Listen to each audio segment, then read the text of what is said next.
Shalom, haleluya. Selamat datang dan selamat beribadah di GBI Gideon. Mari bersama-sama saat ini kita satukan hati kita di dalam doa untuk kita akan mulai ibadah kita pada saat pagi hari ini.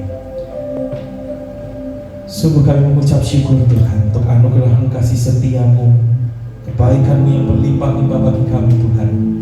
Dan saat ini ketika kami boleh datang beribadah kepada-Mu, kami tahu semua karena kebaikan Tuhan dalam hidup kami. Kami tahu itu semuanya karena anugerah-Mu yang besar bagi kami. Dan sebab itu Tuhan, kami mohon biarlah pengurapan Tuhan turun atas kami, kuasa-Mu menaungi kami, kekudusan-Mu melingkupi kami, sehingga kami boleh layak datang beribadah kepada-Mu. Kami mau siapkan hati kami Tuhan, untuk kami boleh datang sujud menyembah Tuhan. Kami mau bersorak-sorai di hadapan Tuhan. Kami mau isi hati kami Tuhan dibentuk sesuai dengan isi hati-Mu bagi kami. Terima kasih Tuhan, terima kasih. Dan kami penuh dengan sukacita. Kami mau mulai ibadah kami hanya di dalam satu nama, di dalam nama Tuhan Yesus Kristus. Dan setiap kita isi beribadah kepada Tuhan, kita semua sama-sama katakan amin. Mari kita satukan hati kita lebih lagi untuk masuk dalam hadirat Tuhan. Terima kasih Tuhan Yesus yang baik.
kami. Mari yang siap untuk memuji nama Tuhan lebih lagi bersama-sama kita katakan amin. Haleluya. Sama-sama Bapak Ibu anak-anak berteman di Shalom. Apa kabarnya hari ini? Luar biasa, amin. Masih bersuka cita, amin. Sebelum kita memuji Tuhan, teman-teman, boleh sama kanan kirinya. Udah bersama hari ini.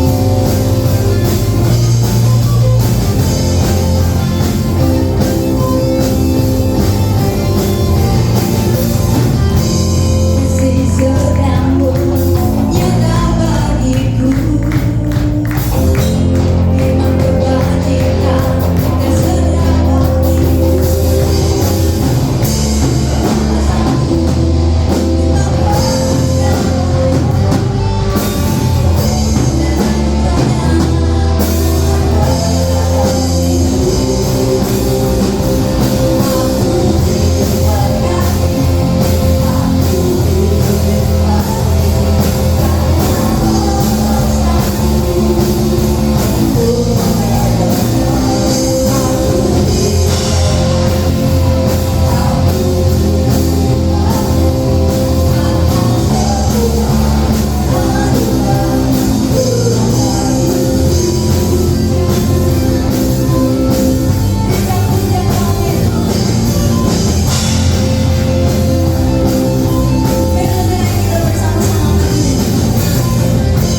setiap anak-anakmu di tempat ini Tuhan. Terima kasih. Sebentar lagi kami akan mendengarkan sebagian dari firman-Mu Tuhan. Kau yang memberkati setiap kami yang mendengarkan Tuhan. Kau memberkati hamba-Mu yang akan menyampaikan sebagian dari firman-Mu Tuhan. Kau yang memberkati hamba-Mu ini Tuhan. Di dalam nama Tuhan Yesus kami berdoa dan mengucap syukur. Haleluya.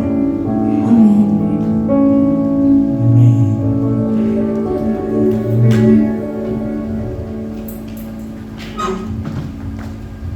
Ya, puji Tuhan Bapak Ibu Saudara-saudari.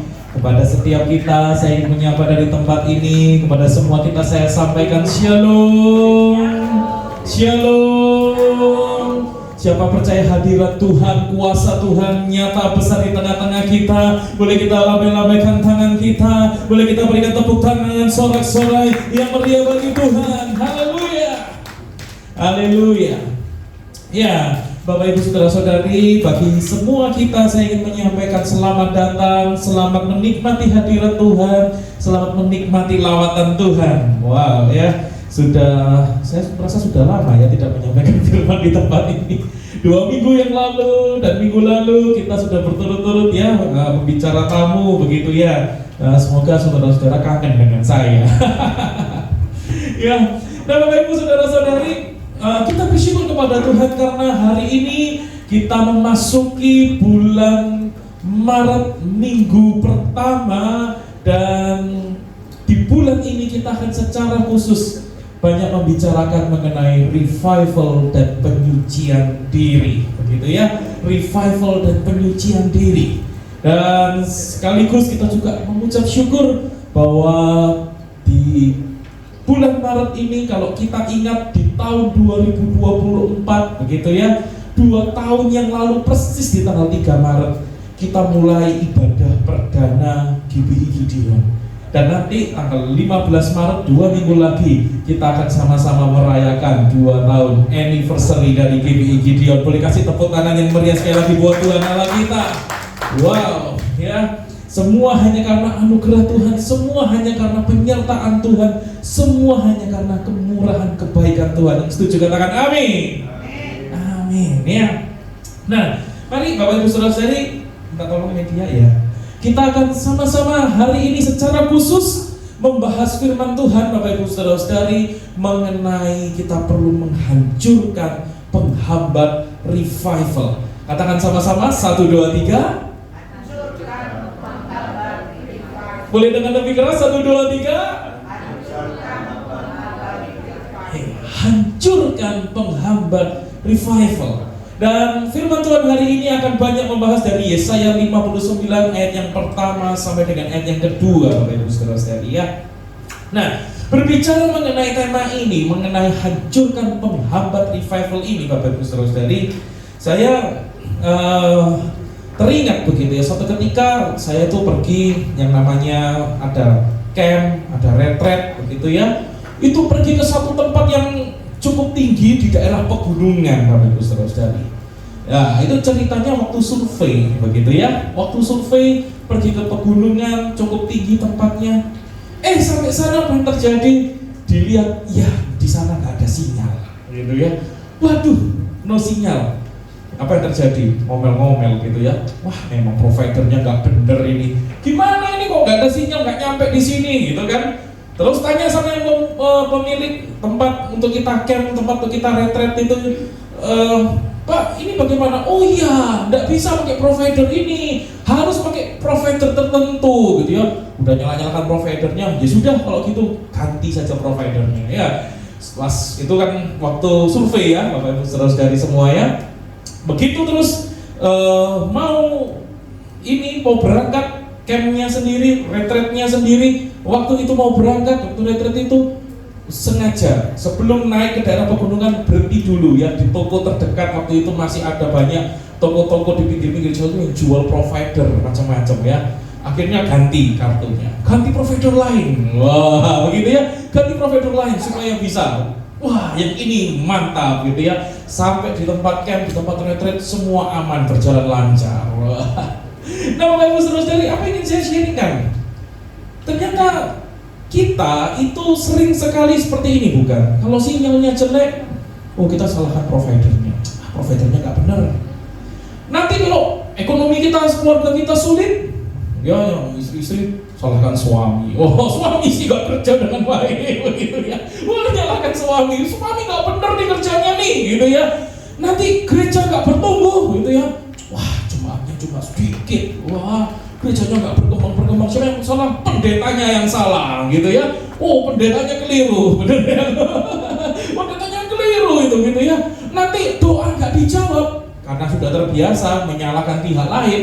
Doa nggak dijawab, yang disalahkan siapa? Tuhan. Tuhan ini salah perhitungan. Oh, Tuhan ini nggak bener, gitu ya.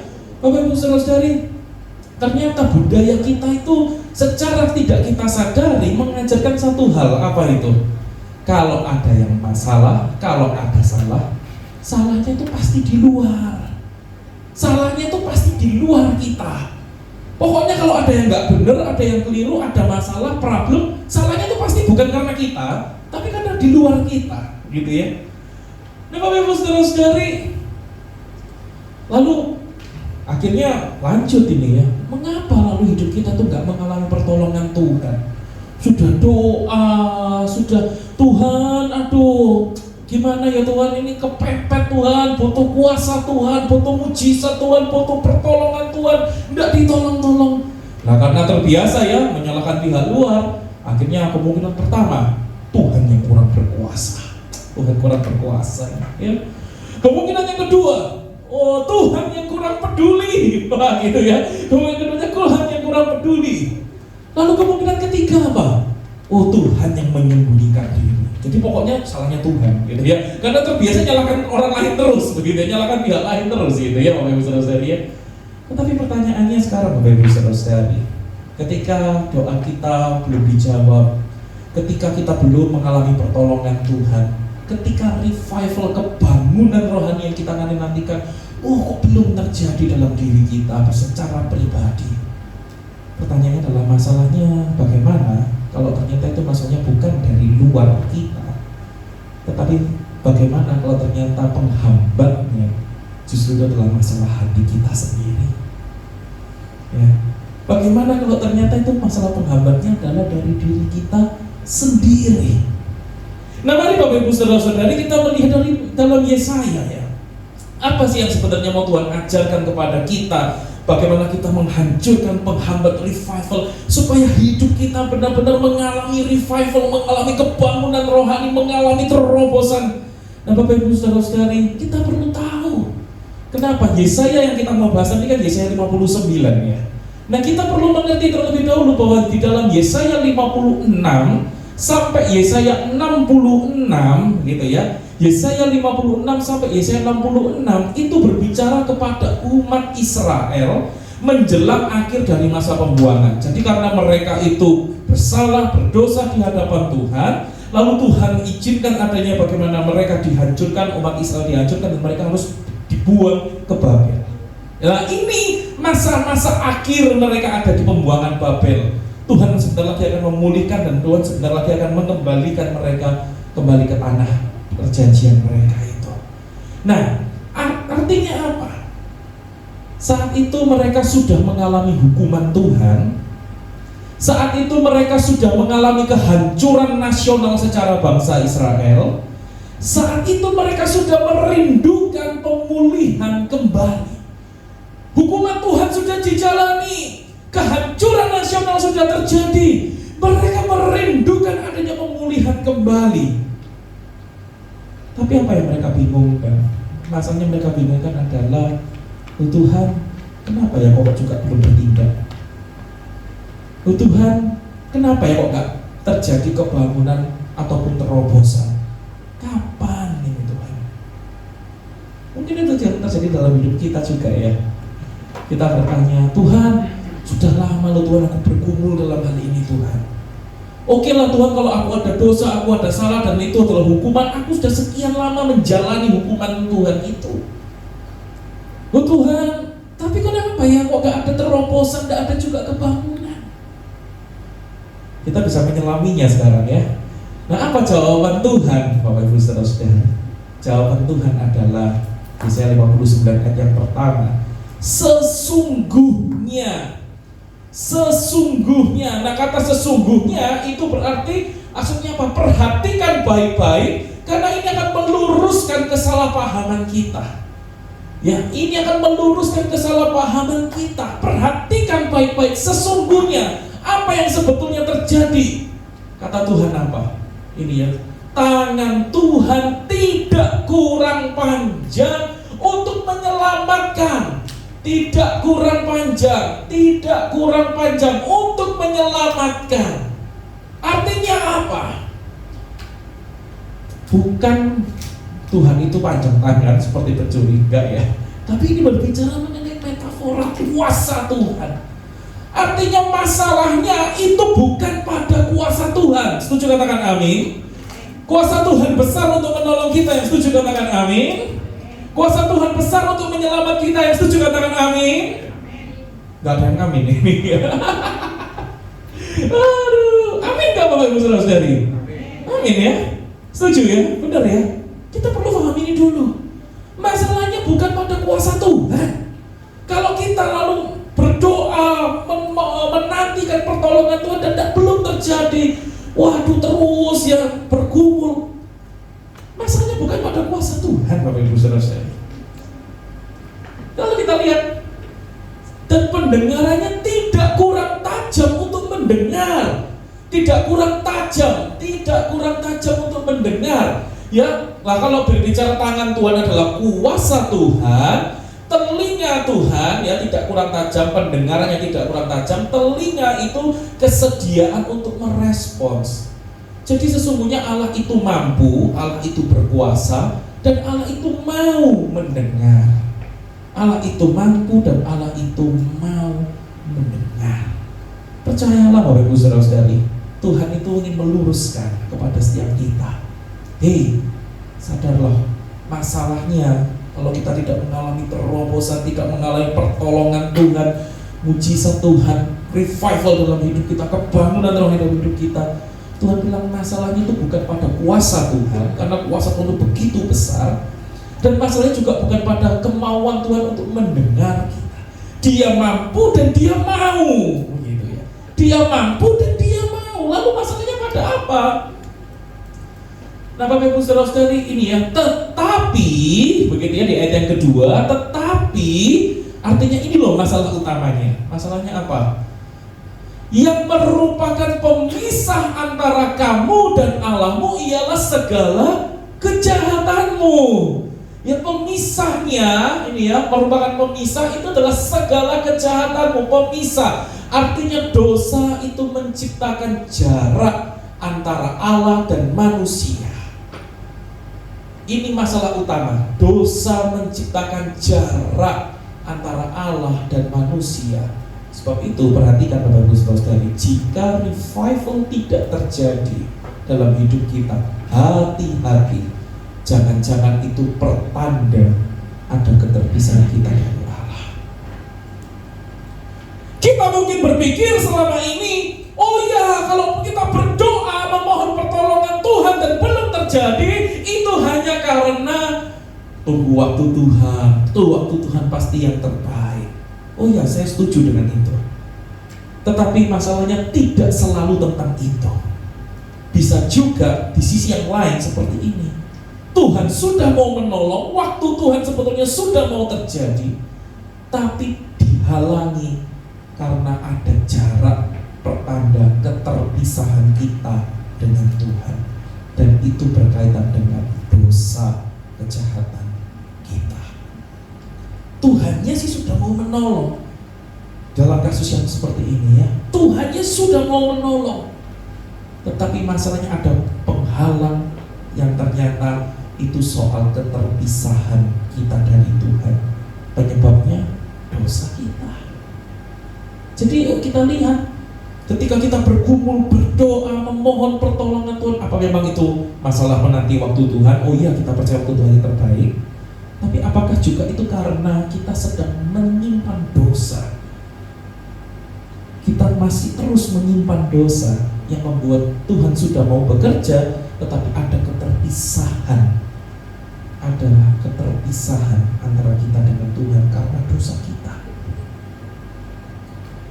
Bapak Ibu Saudara-saudari, lalu kemudian dikatakan, dan yang membuat Tuhan menyembunyikan diri terhadap kamu sehingga ia tidak mendengar ialah apa? Segala dosamu. Berbicara Tuhan menyembunyikan diri, ya, berbicara wajah Tuhan yang disembunyikan terhadap umat Tuhan, itu berbicara apa? Tidak ada lagi shalom, tidak ada lagi berkat Tuhan, tidak ada lagi terang Tuhan, tidak ada lagi perkenanan Tuhan. Dan itu akarnya apa? Segala dosa. Sebab itu, mau tidak mau, Bapak Ibu Saudara-saudari, kita perlu tegas terhadap diri kita sendiri, masing-masing kita. Jangan main-main dengan dosa, jangan anggap enteng dosa. Karena ketika kita ada dosa, dikatakan firman Tuhan menyembunyikan diri, yang artinya itu tidak ada lagi shalom Tuhan atas kita, tidak ada lagi berkat, tidak ada lagi terang, tidak ada lagi perkenanan Tuhan atas kita, gara-gara dosa dan kejahatan kita. Nah, Bapak Ibu Saudara-saudari, mungkin Bapak Ibu Saudara-saudari lo tanya, apa sih daftar dosanya umat Israel waktu itu? Apa sih daftar dosanya mereka? Yang daftar dosanya ini, Bapak Ibu Saudara-saudari, ayat yang ketiga sampai yang ke-8, ini saya rangkum begitu ya. Mereka itu berdusta, mereka berbuat curang. Ya, kita berkaca saja, sebetulnya mirip gak sih dengan dosa-dosa keseharian kita? Berbohong, berbuat curang, kekerasan, bahkan mereka melakukan pembunuhan. Ya, ingat ya, bahkan di Perjanjian Baru itu dengan tegas kan di 1 Yohanes itu dikatakan, barang siapa membenci saudaranya, ia sama dengan pembunuh, begitu ya. Ini yang mereka kerjakan, kekerasan, pembunuh. Mereka benar-benar bunuh secara fisik sebenarnya. Pemutarbalikan fakta, orang yang nggak bersalah dibuat jadi bersalah, penghakiman dengan tidak adil, yang memperlakukan orang seenaknya, pembuatan rencana untuk mencelakakan orang. Nah, kita coba cek gitu ya diri kita. Adakah kita diam-diam merencanakan supaya kita celakakan orang? Entah itu pacar kita, entah itu teman kita, entah itu anggota istri, anak-anak, suami kita, mertua kita, orang tua kita. Tidak mengusahakan kerukunan, bahkan jalannya berbelit-belit, membuat orang yang mengikutinya tidak bahagia. Wow, mirip ya dengan keseharian kita sebetulnya. Tapi bahkan mereka itu melakukannya secara nasional, ya, secara kolektif bersama-sama kompak gitu ya. Waduh, dosa terus yang mereka kerjakan. Tapi lihat apa yang terjadi. Itu kan ayat 3 sampai ayat yang ke-8 ya. Di ayat yang ke-9 sampai dengan ayat yang ke-15, apa yang terjadi? Ternyata mereka justru datang kepada Tuhan. Mereka mengakui dosa mereka. Mereka menyadari dan mengakui Tuhan, betapa banyaknya kejahatan dan dosa kami. Mereka berkata, kami ini sudah memberontak kepada Tuhan. Mereka itu sudah menindas orang lain. Pikiran mereka sesat, kata-kata mereka bohong, mereka tidak adil dan tidak tulus. Dan maukah pengakuan yang sama saat ini kita juga bawa kepada Tuhan? Tuhan, aku mau datang kepadamu, mengakui semua dosa dan pelanggaran, membereskan semuanya di hadapan Tuhan. Bapak Ibu Saudara-saudari, lalu kita lihat di ayat ke-16 sampai ayat ke-21. Disitulah Tuhan muncul sebagai penebus. Tuhan sendiri yang memberi pertolongan dan memberi keadilan. Namanya dan kemuliaannya dinyatakan untuk bangsa. Tuhan akan datang sebagai penebus kita. Sebab itu ayo, ya mari, ketika Tuhan sudah membuka dirinya bagi kita, ayo kita datang kepada Tuhan, mengakui semua dosa dan pelanggaran kita, dan kita hidup benar di hadapan Tuhan. Ini Bapak Ibu Saudara yang terjadi ya. Saya itu sempat beberapa kali pengalaman di kamar saya sendiri, begitu ya, di kamar saya di rumah orang tua saya itu ya, di tempat kita menara doa biasanya. Itu pernah ada beberapa kali kejadian ya. Ada yang dari adik sepupu saya begitu ya, tiba-tiba kejebret di dalam kamar, nangis-nangis, gitu kan. Pembantunya waktu itu yang ikut nemenin bingung gitu ya, waduh gimana, kokonya Oh, tambah senang, kecopret gitu ya, nana gitu ya, kecopret gitu ya, nggak bisa keluar gitu ya, adiknya nangis, gitu, semua udah bingung. Yang terjadi apa? Si anak kecil ini ya, si adik kecil ini yang ada di dalam kamar, dia merasa yang di luar itu jauh. Mau pembantunya yang selama ini bersama-sama dengan dia, mau kokonya juga, kok rasanya jauh. Dan salahnya apa ya? Dia cepret sendiri gitu ya. Lalu keponakan saya begitu pernah juga gitu ya, masuk ke kamar begitu ya, ke kamarnya kejepret juga dari dalam gitu ya, kejepret dari dalam, bingung gitu, gitu gimana? Saya lihat dari atas, mau loncat dari atas tuh ya gimana? So Bapak Ibu Saudara tahu badan saya segini begitu ya, gimana gitu kan? Itu papanya yang sampai waktu itu pulang datang lompat dari atas kaca jendela itu ya, di atas pintu ada jendela, lompat dari atas jendela, bukain pintu dari dalam. Ya, anak saya sendiri juga pernah ngalamin gitu ya, tiba-tiba kejepret gitu. Waduh, bingung gimana gitu ya. Padahal orang yang mau menolong sebenarnya ada di luar pintu itu sih, begitu ya. Tapi jadi terasa jauh, kenapa? Karena ada pemisah. Pemisahnya apa? Ya dia sendiri yang jepret, dia sendiri yang kunci gitu ya. Dia sendiri yang ngelok gitu loh, Bapak Ibu Saudara-saudari. Nah, Bapak Ibu Saudara-saudari, dan itu juga yang terjadi yang kita bisa belajar dari firman Tuhan hari ini. Pesan penting bagi setiap kita adalah melalui Yesaya 59 ayat 1 sampai 2 ini, kita perlu sadar Bapak Ibu Saudara-saudari, itu bukan soal kuasa Allah yang kurang. Itu bukan soal pendengaran Allah yang kurang. Tetapi itu karena kita yang ngelok sendiri. Karena dosa kita. Dosa itu yang memisahkan kita dari Tuhan. Dosa itu yang membuat wajah Tuhan jadi tersembunyi dari kita. Dan ini penting, dosa tidak membuat Tuhan lemah. Dosa tidak membuat Tuhan lemah. Dosa itu membuatnya apa? Membuat kita terpisah dari Tuhan. Kuasanya Tuhan tetap, kemauan Tuhan untuk menolong kita tetap, kemampuan dan kemauannya tetap tertuju pada kita. Dosa tidak membuat Tuhan lemah, tapi dosa itu membuat kita terpisah dari Tuhan. Nah, Bapak Ibu Saudara-saudari, sebab itu penting untuk kita, ayo kita gerak sama-sama ya. Kita gereja Pentakosta karismatik seperti ini ya. Itu kita tahu kita berakar dari satu gerakan yang namanya The Holiness Movement. Gerakan kekudusan. Orang-orang yang memang mau dengan antusias bergerak dalam hidup kekudusan, Holiness Movement. Dan spirit itu yang seharusnya terus kita miliki sampai hari ini begitu. Karena memang inilah firman Tuhan. Ayo berlomba-lomba dalam hidup kudus, hidup benar. Nah, masalahnya apa? Masalahnya kita ini kan sekarang sibuk dengan terjebak dengan budaya menyalahkan Tuhan, Bapak Ibu Saudara-saudari ya. Ketika doa kita tidak dijawab, tidak ada terobosan, tidak ada, kita perlu sadar itu bukan karena Tuhan yang tidak peduli kepada kita, Bapak Ibu Saudara-saudari. Masalahnya itu bukan pada Tuhan, tetapi pada hati kita. Sebab itu hancurkan mentalitas playing victim dengan Tuhan. Kita kebiasaannya playing victim. Oh, aku yang jadi korban. Oh, dia yang salah, aku yang jadi korban. Dia yang salah, aku jadi korban. Ya, jangan lalu diteruskan di hadapan Tuhan gitu ya. Wah, Tuhan yang aku yang jadi korbannya Tuhan gitu ya. Coba dicek dulu diri kita masing-masing. Ya. Nah, kemudian budaya apa lagi? Kita terbiasa dengan budaya eksternalisasi masalah. Pokoknya ada masalah yang salah selalu dari luar kita. Oh, dalam kita selalu benar gitu ya. Sistemnya yang keliru, keadaannya yang keliru, pemimpinnya sih yang keliru. Kok generasi? Ini generasi kan terutama banyak di antara kita. Generasi apa sekarang ini ya? Sekarang generasi apa? Alpha. Generasi apa sekarang ini? Generasi apa sih? Alpha ya, betul ya, generasi Alpha ya.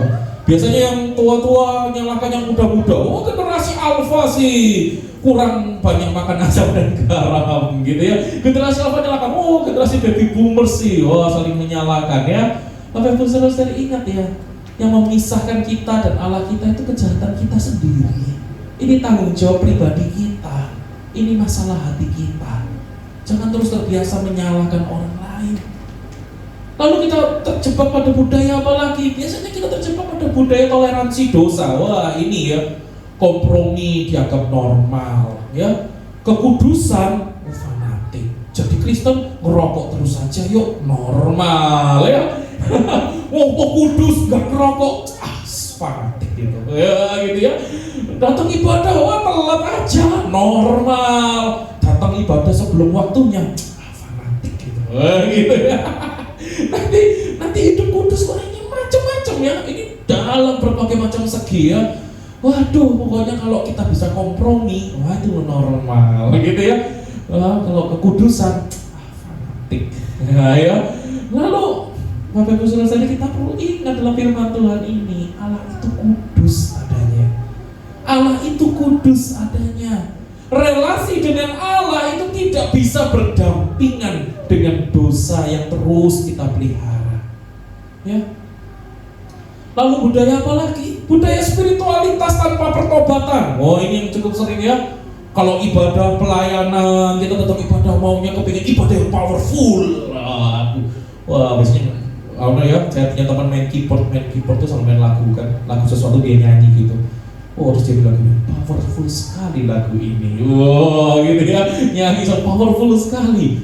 Mau mujizat, mau revival kebangunan rohani terobosan, gitu ya. Tapi bicara soal pengakuan dosa, moh, gitu ya, gak mau ada air mata pertobatan. Ya ingat, bagaimana mau ada hadirat Tuhan dinyatakan di tengah-tengah kita kalau gak ada kekudusan, Bapak Ibu Saudara.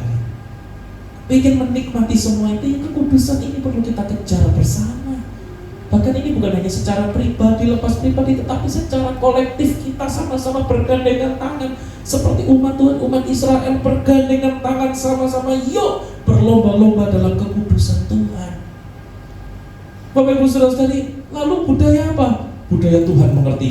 Ini ya banyak banget ya dari kita ya. Tuhan ngerti kok hati saya. Gitu ya. Tuhan tahu kan kita bukan orang sempurna, gitu ya. Akhirnya pasti maklum lah Tuhan, gitu ya Bapak Ibu Saudara-saudari ya. Ingat ya Bapak Ibu Saudara-saudari, Tuhan menyembunyikan wajahnya di Yesaya 59 tadi itu karena dosa. Sehingga kita perlu sadar anugerah Tuhan itu bukan surat izin untuk kita bisa kompromi dengan dosa. Itu ya. Tapi masalahnya, kita tahu sih dosa itu masalahnya, tapi kita suka dosa ya. Enak soalnya dosa itu ya. Yang lebih parah lagi, memang ini kenyataannya. Kita tahu sih dosa itu masalah, tapi masalahnya kita nggak berdaya ya. Lalu kita datang kepada Tuhan, Tuhan tidak berdaya, Tuhan nyerah ngatasi dosa ini Tuhan. Dosa ini tetap kita lakukan, dosa itu justru kita cari pembenaran, ya.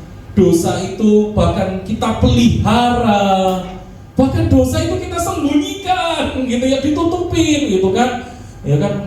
Wah, ngerokok terus, rokoknya nanti ditutupin gitu ya supaya gak kelihatan gitu ya, disembunyiin ya. Nanti dosa apalagi gitu ya, wah apa ya, masih pacaran tidak kudus, waduh disembunyikan, sembunyi gitu ya.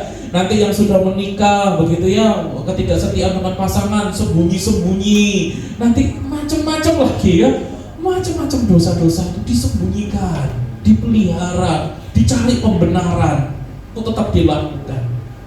Bapak Ibu Saudara-saudari, lalu akhirnya masalahnya kita mulai sadar bahwa kita terjerat oleh berhala hati kuasa. Wah, aku adalah orang yang berkuasa, ego kita tinggi dong, gengsi dong, ya kan? Akhirnya nggak mau dikoreksi. Karena apa? Karena kita berkata, oh, it's my life, ini hidupku. Mau ngoreksi apa? Ya mau temennya ngoreksi, orang tuanya ngoreksi, hamba Tuhan ngoreksi, bahkan Tuhan, firman Tuhan sendiri ngoreksi. Mau Tuhan gak mau, gak. Kenapa? It's my life, gitu ya.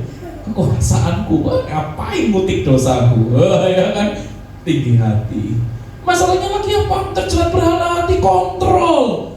Lu Tuhan, aku ingin mengontrol orang itu harus mengontrol terus supaya rencanaku terlaksana. terlaksana. Sebab itu kebohongan harus tetap jalan dong, kecurangan harus tetap jalan, kekerasan penindasan tetap jalan, pemutarbalikan fakta harus tetap jalan, rencana jahat berbelit-belit terus harus jalan. Kenapa? Penting loh untuk aku pegang Tuhan, supaya orang itu bisa tetap tak kontrol sesuai dengan mauku.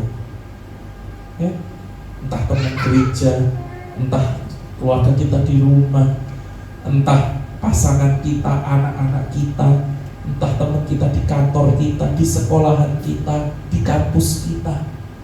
Bapak Ibu saudara-saudari, tetap terjerat gitu ya oleh pengaruh hati kontrol seperti itu. Masalahnya lagi apa? Kita terjerat juga dengan berhala hati penerimaan. Oh, kita ingin tampak tetap gagah dong di hadapan orang lain.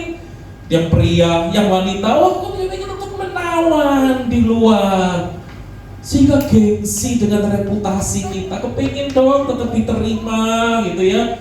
Kita gengsi sehingga kita gak mau dibongkar di dalam hati kita.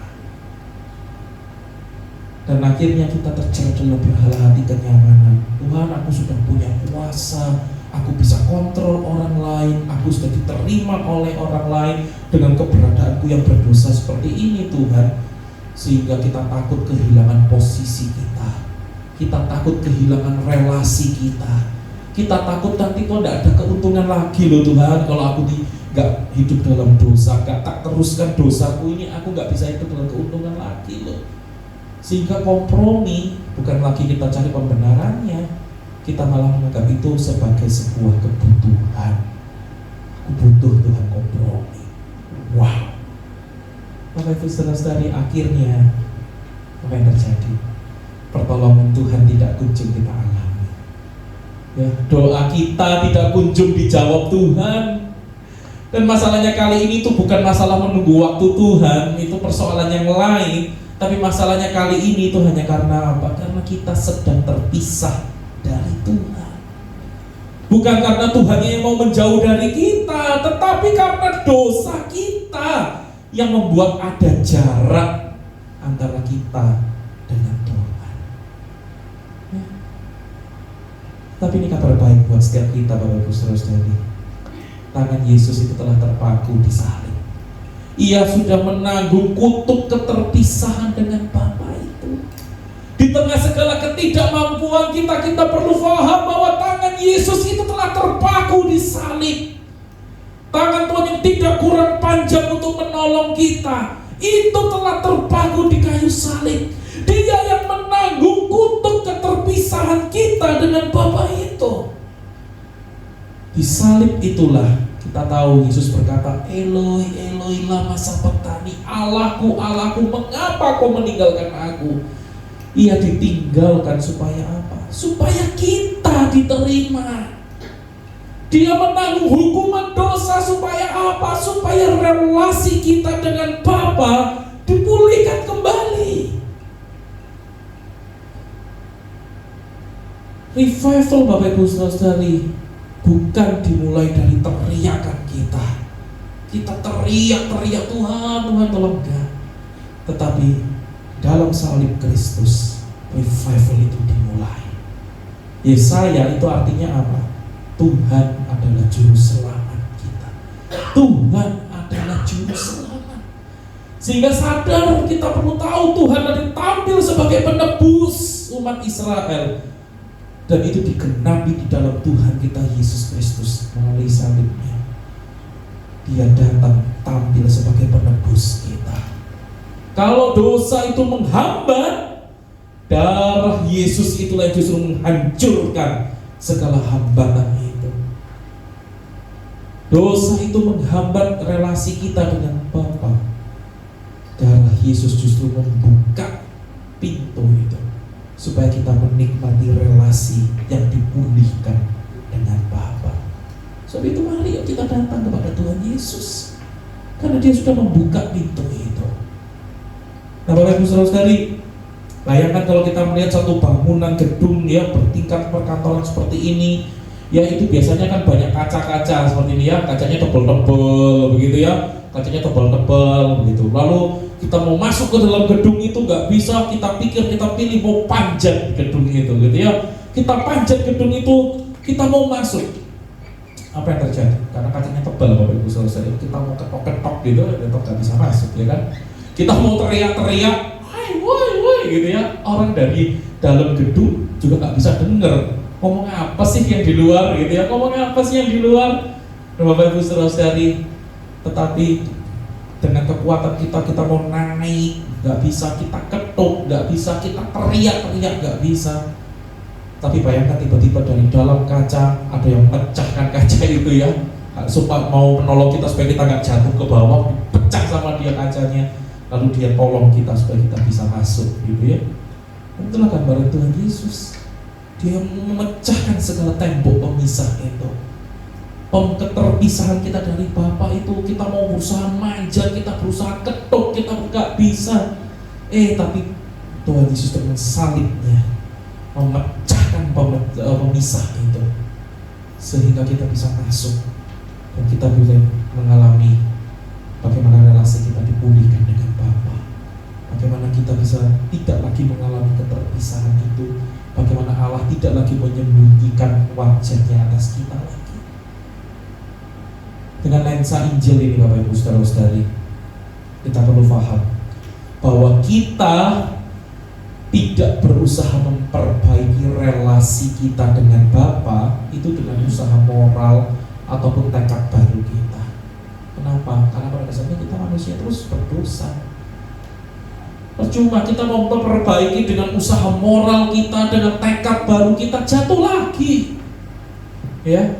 Tetapi dengan kita datang kepada Bapa itu dengan apa? Penebusan Kristus. Karena ada Kristus yang sudah mati di atas salib itu menebus kita. Itulah yang membuat kita berbalik. Jadi dengar, kita perlu berbalik itu bukan untuk diterima, tetapi kita berbalik karena kita sudah diterima. Setuju katakan amin? Boleh kita berikan tepuk tangan sorak-sorak yang meriah bagi Tuhan. Amin.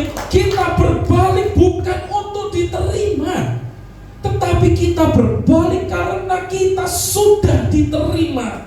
Dan salib Kristus itulah, penebusan Kristus itulah yang membuat kita yang dulunya di bawah kutuk dosa, kita sekarang diangkat menjadi ahli waris kerajaan surga.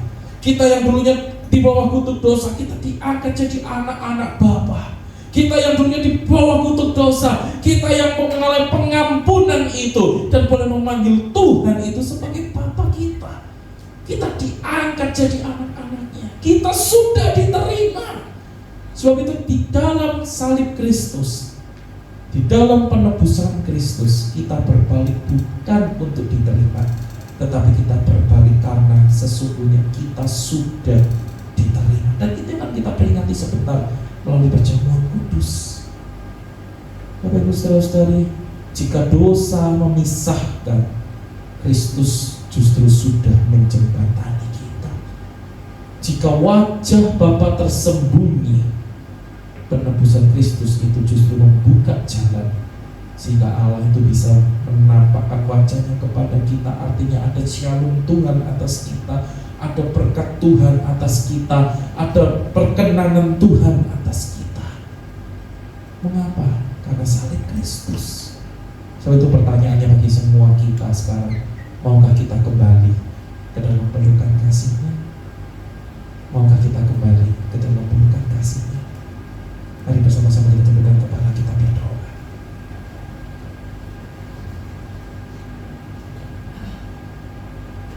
Ambil waktu bersama dengan Tuhan.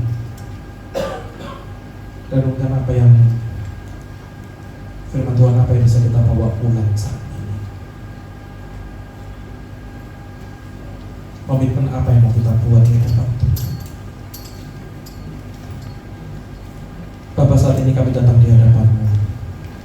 Kami bersyukur untuk firman-Mu, karena di tengah segala ketidakberdayaan kami dalam dosa-dosa kami yang membuat kami terpisah dengan Engkau Tuhan, yang membuat kami tercerai dari Engkau, yang membuat Engkau menyembunyikan wajah-Mu dari kami karena dosa kami Tuhan, dan kami tidak berdaya Tuhan.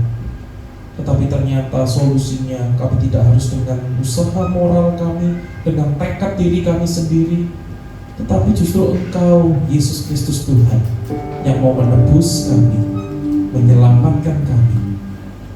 Engkau yang memperbarui, menebus kami. Orang yang berdosa sekarang kami boleh menjadi anak-anak Bapa. Orang yang berdosa kami boleh menerima pengampunan dosa. Orang yang berdosa kami boleh, Tuhan, mengalami bagaimana dia menjadi ahli waris kerajaan surga. Sebab itu, biarlah kami mau kembali bukan untuk diterima, tetapi kami mau kembali dengan penuh ucapan syukur karena Engkau sudah terlebih dahulu menerima kami.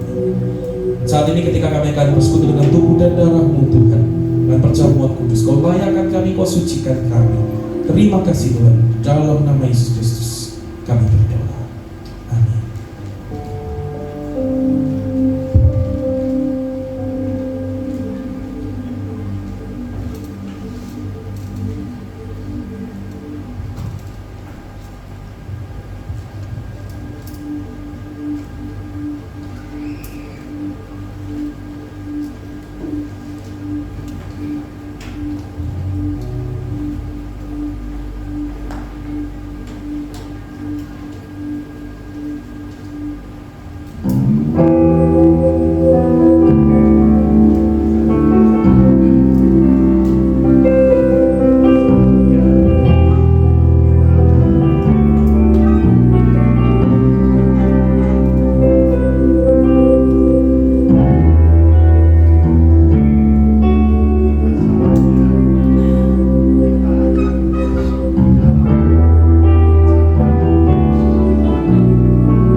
persekutuan di dalam tubuh dan darah Tuhan.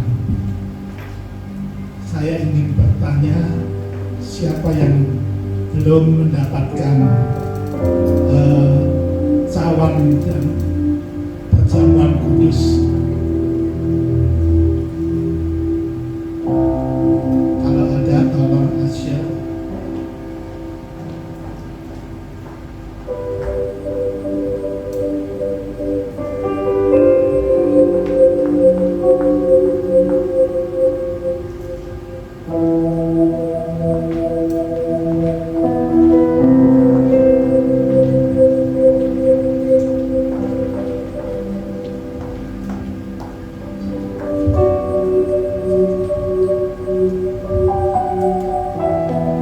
Baiklah, kalau sudah siap, kita akan mendengarkan firman Tuhan terlebih dahulu.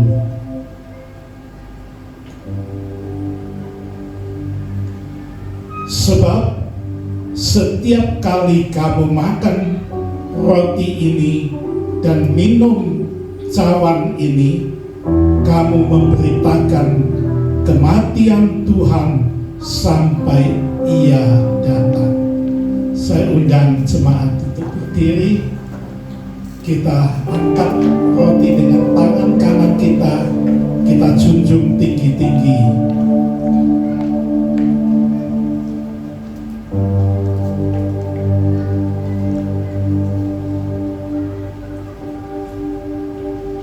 Bukankah roti yang kita pecah-pecahkan adalah persekutuan dengan tubuh Kristus?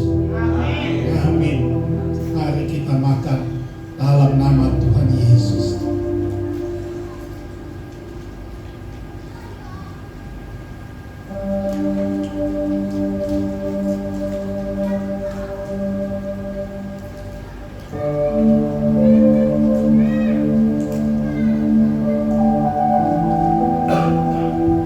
Angkat cawan dengan tangan kanan kita junjung tinggi-tinggi.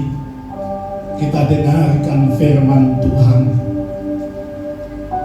Bukankah cawan pengucapan syukur yang atasnya kita ucapkan syukur adalah persekutuan dengan darah Kristus.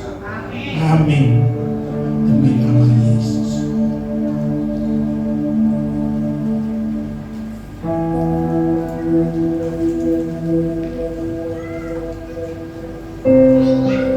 Terima kasih Tuhan. Dikala kami masih hidup dalam kehidupan dosa,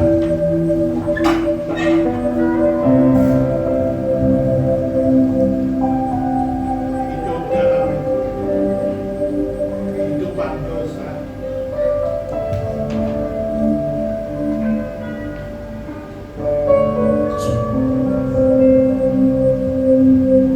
dikala kami masih hidup dalam dosa yang memisahkan kami dari hadirat Tuhan, dari kasih Tuhan. Tuhan, Engkau telah rela mengorbankan diri untuk mati di atas salib sana, untuk mengampuni segala dosa dan salah kami, supaya kami yang jauh daripada Tuhan kembali ditarik hidup, masuk di dalam anugerah Tuhan, hidup di dalam kebenaran dan kesucian Tuhan. Tuhan mengampuni segala dosa dan salah kami, untuk kami hidup berlayak di hadapan Tuhan. Tuhan, kami bersyukur atas pengorbanan Tuhan yang luar biasa, melalui kematian Tuhan, pengorbanan Tuhan di atas kayu salib sana, supaya hidup kami mengalami revival, kebangunan rohani di dalam kasih dan anugerah Tuhan, sebagaimana firman yang sudah diperintahkan.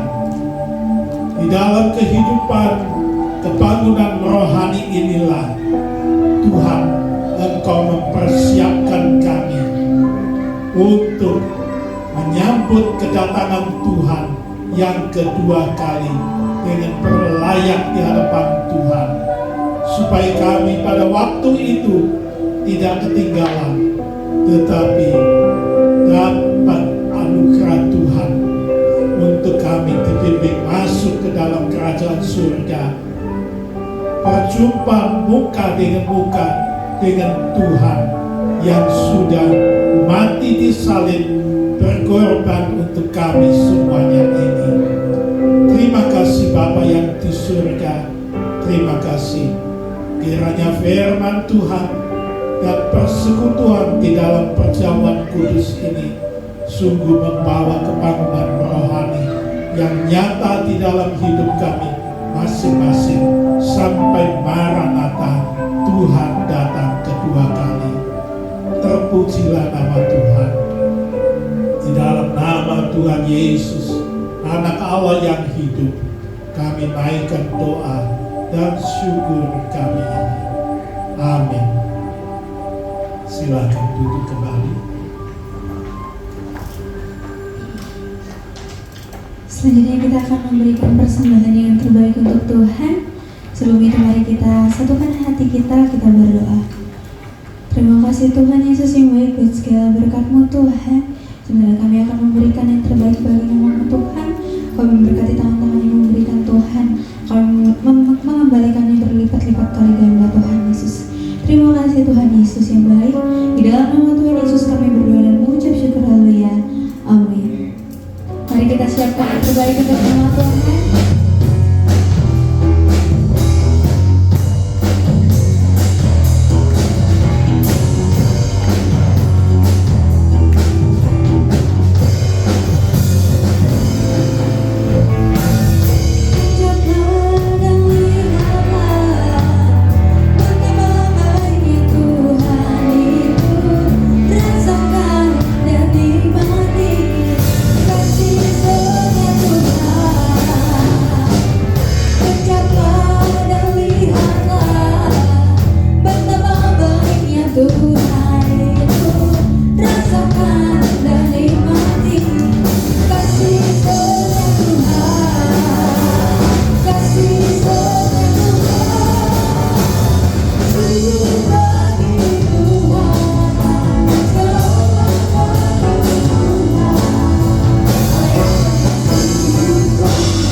Haleluya. Mari bersama-sama sekarang kita mau angkat kedua tangan kita terima berkat Tuhan. Bapak Ibu saudara-saudari, pulanglah, jadilah garam dan terang dunia dimanapun Tuhan mengutus kita. Jadilah berkat manapun Tuhan mengutus kita, manapun kita berada. Nama Tuhan dipermuliakan, ditinggikan, dan terimalah berkat Tuhan. Biarlah kasih daripada Allah Bapa, anugerah daripada Tuhan Yesus Kristus, persekutuan dengan Roh Kudus menyertai kita mulai dari sekarang sampai selama-lamanya. Dan setiap kita yang sudah menerima berkat Tuhan, kita semua sama-sama katakan amin.